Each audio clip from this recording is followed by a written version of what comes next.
Trump ने साफ साफ कर हमास का नाम लेते हुए कहा कि ये बोर्ड ऑफ पीस तो बन गया, अब अगले चरण में हम हमास को के हथियार छुड़वाएंगे। फिर उन्होंने कहा कि मेरे साथ 59 और ऐसे देश हैं जो मिडिल ईस्ट का हिस्सा नहीं है लेकिन आसपास के ही हैं, उसी रीजन के हैं आसपास के, और वो सब वो उनको जो करना पड़े करेंगे लेकिन हमास के हथियार डलवाएंगे। तो ट्रंप ने तो कह दिया उसमें पाकिस्तान भी शामिल है। अब पाकिस्तान की गर्दन फंसी हुई है कि भाई मैं बोर्ड ऑफ पीस में जा भी रहा हूं लेकिन जिस काम के लिए बुलाया है वो मैं करना भी नहीं चाहता, मतलब अपनी सीना लगाना नहीं चाहता हमास के सामने। तो पाकिस्तान करेगा क्या? ट्रंप की बात जरा सुनिए आप हमास पे। I mean, I think we have peace in the Middle East. There are some little situations like Hamas, and Hamas has agreed to give up their weapons. Now, you know, they were born with a weapon in their hand, so it's not easy to do. When they were born with a rifle in their hand. It's not an easy thing for them, but that's what they agreed to. They've got to do it. And we're going to know, Jared, over the next 2 or 3 days, certainly over the next 3 weeks, whether or not they're going to do it. If they don't do it, they'll be blown away very quickly. They'll be blown away. You know, we have 59 countries that are part of that whole peace deal. And some of those countries aren't even they're near the Middle East, but they're not in the Middle East traditionally. And they want to come in and take out Hamas. They want to come in. They want to do whatever they can. There's a problem with Hezbollah in Lebanon, and we'll see what happens there, but that's a problem. अब Trump कह रहे हैं सारे देश मिलकर Hamas को हराएंगे, लेकिन शहबाज शरीफ की मजबूरी देखिए। जो होता है क्या सर, सर मुड़ाते ही ओले पड़े, और राह चलते कोई मिल जाए आपको, तो राह चलते चलते उनको फिलिस्तीन के प्रधानमंत्री मिल गए। वो तस्वीर होगी, वो दिखा दीजिए जरा। अच्छा, वो खुद जाके उन्होंने इंट्रोड्यूस, ये जो व्यक्ति हैं, तो इनको मिल गए फिलिस्तीन के प्रधानमंत्री।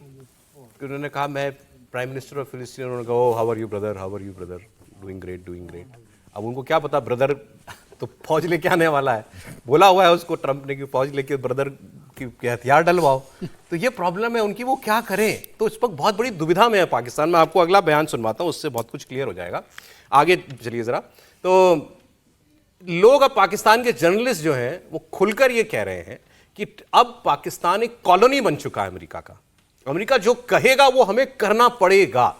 और फिर उन्होंने खुद ही सवाल पूछा, चलो तुम चले तो गए बोर्ड में, अब ये बताओ ये 1 अरब रुपया लाओगे कहां से आएगा ये 1 अरब का जो अमाउंट है, क्योंकि पाकिस्तान के पास पैसा है कहां।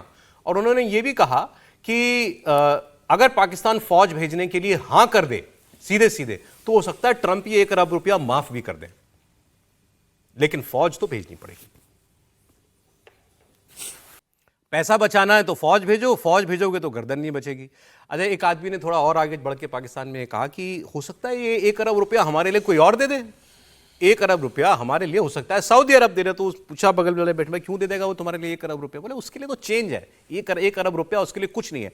और ट्रंप को खुश करने के लिए अगर सऊदी अरब कहता है कि मैं अपनी फीस भी दूंगा और भाई की फीस भी दूंगा, तो ट्रंप को क्या प्रॉब्लम है, और सऊदी अरब कोई प्रॉब्लम नहीं है।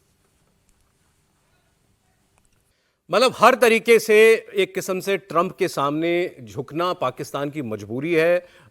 पाकिस्तान में जो इस वक्त सिस्टम चल रहा है आसिम मुनीर और दूसरी सरकार का, जिसको हाइब्रिड प्लस कहते हैं, तो वो हाइब्रिड प्लस सिस्टम भी वहां के लोग ही कह रहे हैं कि ये भी ट्रंप की मर्जी से चल रहा है।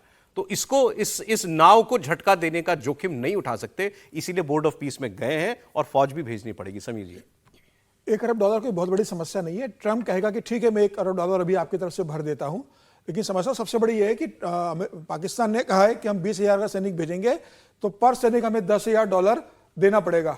और इजराइल ने कहा है कि भाई पाकिस्तान की हैसियत इतनी नहीं है, हम उनको $100 देंगे। कायदे से तो उनको $40 पर सैनिक देना चाहिए, लेकिन फिर भी हम $100 पर सैनिक दे देंगे। तो $10,000 पर सैनिक जो पाकिस्तान मांग रहा है उसके लिए इजराइल ने मना कर दिया है। और $40 प्रति पाकिस्तानी सैनिक देने का वादा किया है। तो क्या पाकिस्तान जो इतना भिखारी बन चुका है वो स्टेज पे चला जाएगा कि $40 प्रति सैनिक के हिसाब से अपने सैनिक भेजने को तैयार होगा? और क्या पाकिस्तान वहां जाकर, क्या पाकिस्तान के सैनिक कंट्रोल तो इजराइल करेंगे? क्या इजराइल के कहने पर पाकिस्तान के सैनिक वहां पर हमास पर गोलियां चलाएंगे? और हमास जब गोलियां चलाएगा तो क्या इजराइल आपको लगता है कि पाकिस्तान भेजेगा फौज? पाकिस्तान की भेजना मजबूरी है, लेकिन पाकिस्तान की तो दोनों तरफ खाई। अगर पाकिस्तान भेजता है तो पाकिस्तान के अंदर पाकिस्तान के अवाम और जो मौलाना और जो वहां पर तबका है वो पूरा इसका विरोध करेगा। आंतरिक असंतोष तो ठीक है, लेकिन भेजना मजबूरी है, इसे भेजना ही पड़ेगा। एक कदम तो उठा लिया, कोई विकल्प नहीं। 8 बोर्ड में तैयार हो चुके हैं, बोर्ड में तो चले गए, तो अब कैसे मना करेगा फौज भेजने से? हम ब्रेक पर जाने से पहले आपने कहा था कि या तो पाकिस्तान को फ़ौज भेजना होगा या पैसा देना होगा। मैंने कहा फ़ौज भेज देंगे, पैसा नहीं देंगे। वो एक कंजूस का किस्सा मुझे याद आया कि उसको एक डकैत आ गया और उसने गोली उस पर तान दी और कहा कि या तो पैसा दे दो या गोली मार दूंगा। तो उनका गोली मार दो, पैसा तो नहीं दूंगा। तो गोली खा लेगा पाकिस्तान। गोली खा लेगा पाकिस्तान। और वो उनके पास मजबूरी है ना। देखिए मेरे को रोज़ अच्छा नहीं लगता आप इतना शर्मिंदा करते पाकिस्तान को। उनकी मजबूरी भी समझा कीजिए। न तो वो $1 अरब दे सकते, न ट्रम्प से आपको मना कर सकते, तो क्या करें आप बताइए। धर्म संकट है कि नहीं है। तो वो इजरायली सेना में तो जाना ही है, उनको फौज को भेजना ही है। और ये मैं मानता हूँ कि $1 अरब या तो ट्रम्प साहब माफ कर देंगे या कोई भी दे देगा। आप जैसे करते हैं ना बहुत पार्टी में जाके, अरे मैं दे दूंगा, चिंता मत कर, छोटा भाई है। तो वैसा का वैसा वो उनके साथ हो जाएगा। इसलिए कोई इतना बड़ा मुद्दा नहीं है। ठीक है, तो चलिए आप देखते हैं क्या होता है। हालांकि मैंने एक और सीनियर जर्नलिस्ट पाकिस्तान को ये कहते हुए सुना कि पाकिस्तान के लिए बेस्ट बेट ये है, सबसे अच्छा पाकिस्तान के लिए ये होगा कि नेतन्याहू ही मना कर दे कि मुझे पाकिस्तान बर्दाश्त नहीं है, वो उसके इसको लिए कहने ही गए थे ना पहले भी। लेकिन इस बार अभी तो नेतन्याहू ने भी ये नहीं कहा है, तो उनकी वो रही सही उम्मीद भी जाती दिखाई दे रही है।